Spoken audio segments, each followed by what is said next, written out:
Filthy and Mo remain stuck in the jail cell with the corpse of the man that was basically their father. He still lays on his stomach with his glasses askew and a large knife standing over the back of his neck. The puddle of drying blood separates from the yellow plasma as the body stinks and reeks. 30 hours has elapsed since Rutherford's death, and no guards have been around with food due to the rapture. This indicated somewhere in the remains of the lamenting, terror-stricken minds of Filthy and Mo that Griggs had done whatever horror he'd been planning. Physically and emotionally battered, they lay asleep, by no means at peace, in the half-dark with Leviticus's body. In their waking hours, they expected to starve to death. Let's stick around to see if they do.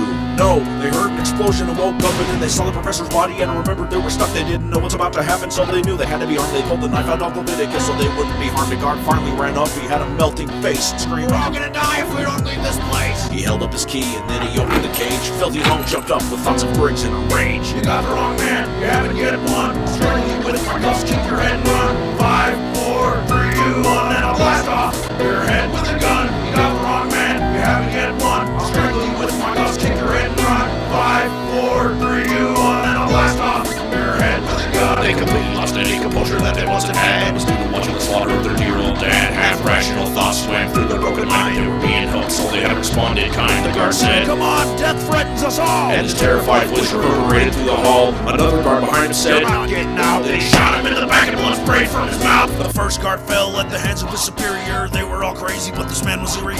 Mad with control, he stepped over the dead guard. To close the gate, he walked over to the bars. They looked into the eyes of this dangerous nut. The knife came into sight, his Filthy stuck him in the gut. Mo pushed his face down to the corpse to make him see, and the last thing he heard was, "This is for his family." From these fallen men, they harvested a couple of guns to make them have a chance in case another maniac comes in and attempt to be free. They left Leviticus on the floor and crawled through a hole. A bomb broke through the door. Standing up straight, they find themselves in a hall with a clock that said 5:15 on the wall. They heard another blast followed by sickened screams. Some have even heard it popping up in their dreams. Filthy and Mo reverted to instinct to survive, because in order to find Griggs, they had to get out of there alive. They ran through the hall, going through the next door. Another cell block here with a couple of bodies on the floor. The present aroma of burnt flesh was sick. There was a man in the cell, bashing dome against brick. A short inmate was slammed up to the wall by one of 20 others in a fisticuffs brawl. Filthy looked at Mo. "We gotta get through. Then we'll run straight through it like in a mosh pit we do." But their heads were cracked together when they ran through the place by a big prisoner with tattoos on his face. He meant to capture them as collateral. Simple bloody fell as a rubber bullet bounced off his temple. The guards tried to take control of the havoc-stricken halls with an explosive that discharged little black steel balls. They ran back away to the way that they came, away from the guards and their tear gas rain. And back through the door they had to take another route, but they weren't the only person who was trying to get out. Another inmate ran up with blood on his pants. He said, "The Great Road numbers, the Great Road cheers!" Mo and Filthy agreed. Now they were on their way, and in the window the sun rises, you could see the light of day. It had a damaging impact on the brain to see a bomb squad dog fucking going insane. The inmate with them said, "Hey,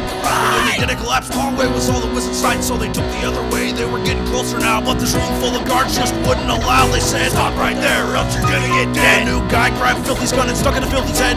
Filthy struggled against the tight big hands. "Move one muscle and I'll kill this They were man!" up against the walls, and 3 feet from their place was Mo with his gun at the inmate's face. The guard said, "Let him go or else we're gonna shoot." His voice sounded muffled from within his prison riot suit. In Mo's peripheral he saw something red, a fire extinguisher inches from the man's head, and he didn't hesitate. He fired at it 3 rocks. It blew up Filthy and the men were blown out of their socks. The inmate caught most of the blast, and they found the room was now white cloud, but he was down for the count. They took advantage of the clouded room and took off.